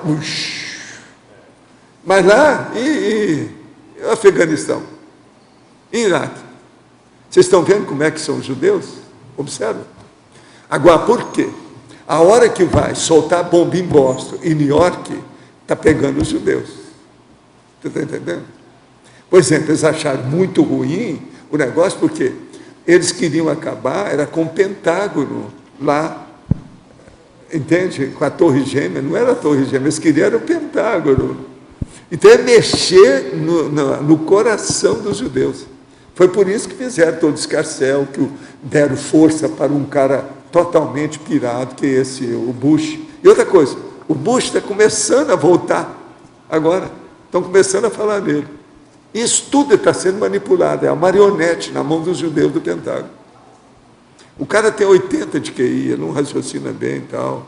Tem livro com as piadas todas, das bobagens que ele fala. Esse Bush, no entanto, está aí. Uma outra coisa, esse cara Obama, isso aí, quem é que colocou esse cara lá? Eu falei desde que ele entrou. Quem é que foi? Foi os judeus americanos, de propósito. O segredo é a alma do negócio. E outra coisa, tudo certo. O cara não fez nada, está tudo aí, não tem força nenhuma. Mas veja, ele é Obama, Barack Obama. Ele, ninguém pode reclamar. Ele é islâmico. Mas veja, como é que os americanos fizeram isso? E outra coisa, ele é de origem praticamente negra. Essa estratégia está lá no Maquiavel, é uma das estratégias que ele coloca. Traz alguém do povo. O pior não é isso, o pior é que é daquele chinês, ainda mais antigo, muito antes que Maquiavel copiou tudo. É o Sun Tzu. Pois é, Sun Tzu. E por aí vai. Agora, gente, não é fácil o processo da pessoa ter uma inteligência mais profunda e ela querer ter poder. É justamente isso. Se esses judeus pensassem que poder não vale nada, mas eles não admitem o processo extrafísico, porque está todo mundo com lavagem cerebral das comunidades judaicas extrafísicas. As extrafísicas. Eles fazem a lavagem cerebral. Tudo é mantido atualmente por isso. Por isso que a minha esperança sempre foi a reurbanização. Que a reurbanização pode ser que vai melhorar e, pelo menos, dar uma devassa nessas comunidades judaicas extrafísicas. Se fizer isso, já não vai ter tanta influência de lá para cá. Que eu acho que o que mantém é isso. É por isso que eu escrevi o livro Reurbanizados lá. O Homo Sapiens Reurbanizados é baseado nisso. Valdo, mas pelo que eu entendi, esse é isso. Você está propondo que uma saída disso seria transformar o povo todo em refugiado. Os palestinos todos seriam refugiados. Mas será que isso é o certo? Não arranjar um lugar para os judeus? Vão arranjar um lugar para eles. Eu acho que esse era aí o certo. já vai dar um equilíbrio. Mas aí era sem briga. Sem briga. O problema é a pacificação, é a diplomacia. Mas aí era constituir o Estado da Palestina e não eles saírem todos como refugiados. Não seria aí isso? Agora é um processo de ver, porque isso aí depende. O próprio Israel foi para lá, eles viraram e mudaram tudo, porque são muito inteligentes. De lugar que estava tudo deserto, eles fizeram bosque, fizeram jardins, fizeram plantação, tudo que vocês pensaram. E outra coisa, tudo isso é possível. Tem um find horn que aconteceu lá, né, nos processos. Eles mostraram que isso tudo é possível. Então, está na mão aí, vamos ver o que é que vai dar de tudo isso. Mas a realidade é essa. Agora, o que eu vejo é o seguinte, a gente tem que debater essas coisas e ficar vivo com isso. A pessoa não pode tirar o corpo fora dessa realidade. Tem que pôr a boca no trombone, falar, não tem outro jeito. Isso aí é um fato. Agora, quem é que está certo? Todos estão certos. Quem é que está errado? Todos estão errados. Depende do percentual e o que você vai olhar. Os judeus estão certos na opção de coisa, estão errados na opção de coisa. Os palestinos é a mesma coisa. Agora, a coisa mais séria que a gente vê é quem começou. Quem começou foram os judeus. Então, a mãe e o pai são os judeus. O resto é filho, é primo. Gente, palestino é primo dos judeus. Tudo é a mesma família. Por que brigam tanto? Agora, o pior é que os palestinos, e não, mas principalmente aí os islâmicos, estão matando uns aos outros, com homem-bomba. Eles começaram matando os inimigos, agora estão matando os amigos, tudo em casa. Como é que fica? E outra coisa, eles são donos da mídia, eles fazem o que quer. Todo dia tem só guerra. Você abre e vai ver o noticiário, é só explosão. Nós estamos vivendo a época das explosões. Tudo quanto é tipo de explosão que tem. É a vida, nunca se explodiu tanta bomba como atualmente. Agora, o que querem? É lógico que aquele povo que não tem força nenhuma, igual esses rapazes, ficam tudo danado da vida, começa a fazer isso agora, um terrorismo pocket. É o pocket terrorismo. Uma célula isolada, vai em Boston, mata os outros, chama atenção no mundo inteiro. Agora veja, uma hora isso pode pegar, né? Amanhã eles usam uma pocket bomba mesmo atômica, como é que vai ser? Se soltar uma nos Estados Unidos, como é que vai ser? Vai pegar muito estado, é muita gente, como é que fica a população? Se pegar uma lá no Oriente, como é que vai ser? Só a China tem 1,3 bilhão de habitantes. A Índia, logo lá perto, tem 1 bilhão, por outro lado. Como é que fica? Essa é a situação atual. Veja bem. Em política, eu sempre falei, uma das piores funções de um político é ser prefeito de uma cidade. Agora, pensa bem esses caras que não são prefeito. Como é que fica? Eu faço exteriorização de energia para ver se melhora. Pelo menos o meu holopensene eu mantenho. Está entendendo? Sem guerra. Estudos de casos assim, de judeus que têm um nível de inteligência não só material, mas também consciencial. A gente tem um ou outro caso... Não, tem um monte que pode ser. É que eles invitam isso a aparecer, porque eles são donos da mídia, eles mandam nesse negócio todo. Mas tem um monte de livro para você ler isso aí.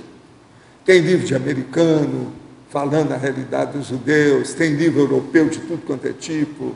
Outra coisa, é só pegar a história e ver quem é que foi antissemita, quem é que combateu os judeus. Você vai ver que não é só a Alemanha, não. A Alemanha foi a que chamou a atenção, porque eles se desesperaram, estava tudo doido. Eu estou falando da o negócio já tinha muito mais gente antes.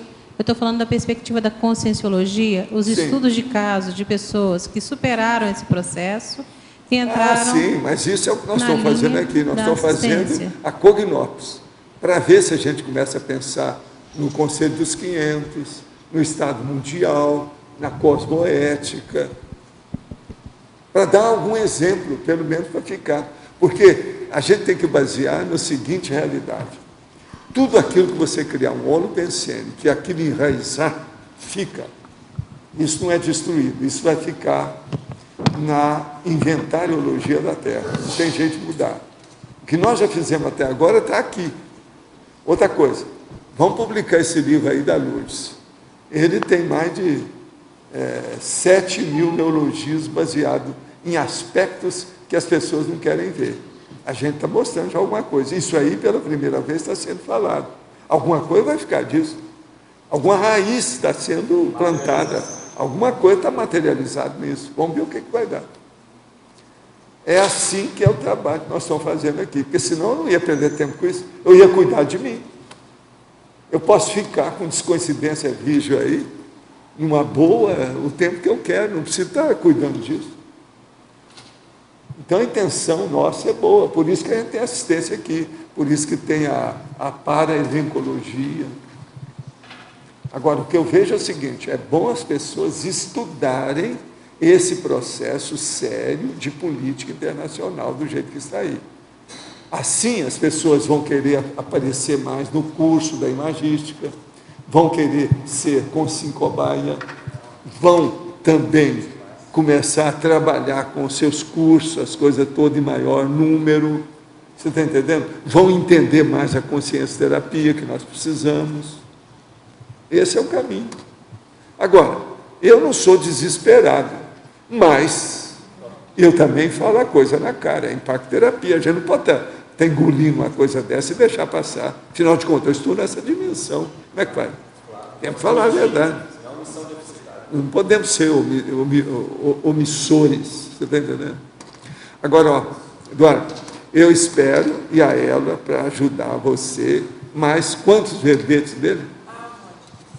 Um monte, 200, tá certo? Você é muito bom, e você, o seu sorriso, todo mundo gosta.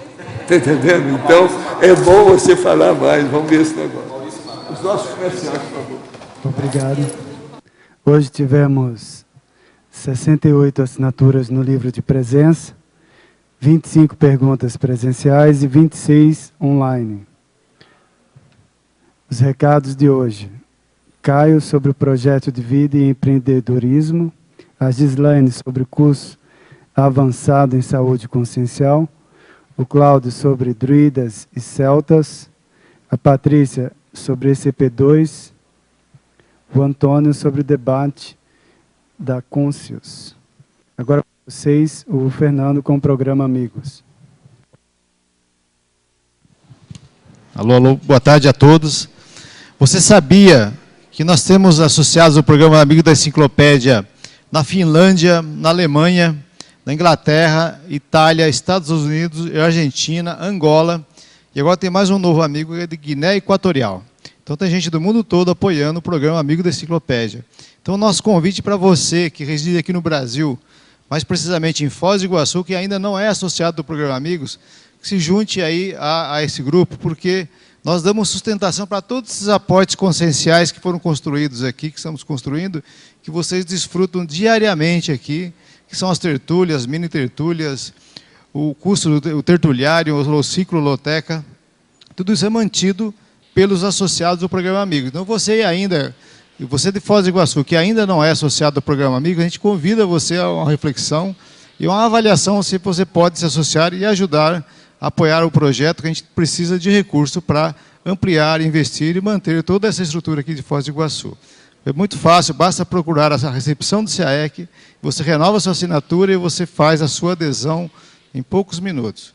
Obrigado.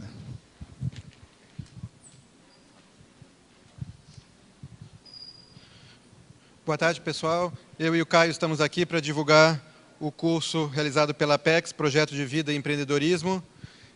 Este curso pretende fazer uma análise do empreendedorismo pró-evolutivo como opção inteligente para a confluência da ProEx, da profissão e da independência financeira. O curso aqui em Foz do Iguaçu é no próximo sábado, à tarde, e ele vai também acontecer em 10 cidades no Brasil, em parceria com o IPC, e ele também tem um objetivo de fazer o lançamento do site empreendedorismonacognópolis.com.br, site esse que será lançado em junho, no evento da Unicim, do Conselho das ECs, onde nós vamos trabalhar uma confluência de todos os projetos de empreendedorismo, dos empreendedores que já existem, dos novos empreendedores, com o objetivo de viabilizar vários empreendimentos, empresas e negócios na Cognópolis para facilitar o trabalho das pessoas, a empregabilidade e a realização da ProEx. O Caio vai dar mais alguns detalhes sobre o curso e sobre a agenda. Bom, o curso acontecerá no próximo sábado, das 15 às 21 horas. As inscrições são feitas na secretaria ali do CAEC, vai ser aqui mesmo no CAEC. Nosso intuito, como o Rion já falou, é aprofundar a temática empreendedorismo, sempre associando com ProExes. Então, estão todos convidados, o custo são R$ 80,00 e é o início de um mega projeto do empreendedorismo que acontecerá com uma convergência para o próximo ano. Tá bom? Obrigado.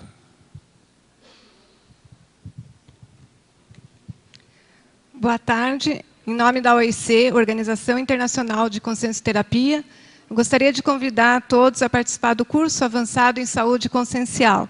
Para quem tiver interesse em conhecer, aprofundar um pouco mais aí o conhecimento sobre as bases da consciencioterapia e da autoconsciencioterapia, E alguns temas como identificação de sinais e sintomas, a saúde na vida intrafísica, a saúde como indicador da realização do PROEX, a cosmoética, indicador de saúde consciencial também, e outros temas.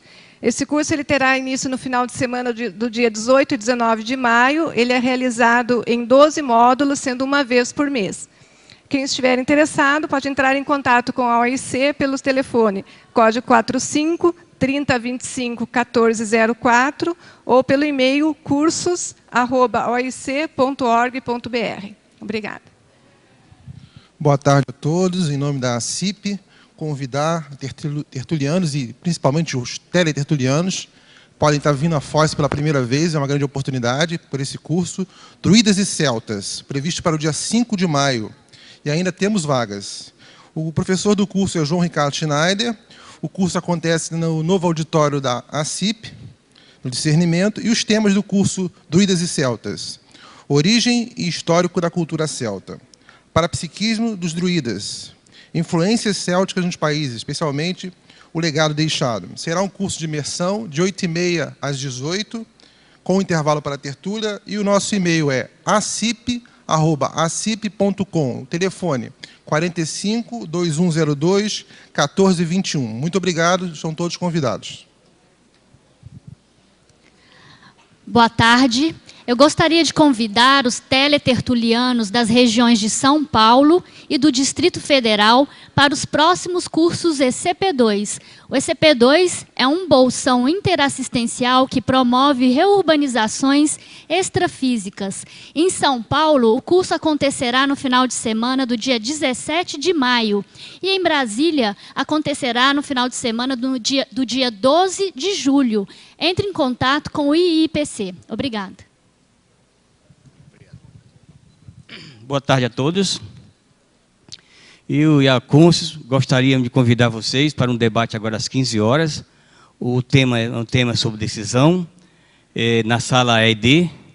O conteúdo é sobre vontade sob o ponto de vista histórico e a questão do autoenfrentamento, autoconfiança decisória, autoposicionamento decisório, desenvolvimento da personalidade forte, cujo somatório de informações é dentro das decisões, ok?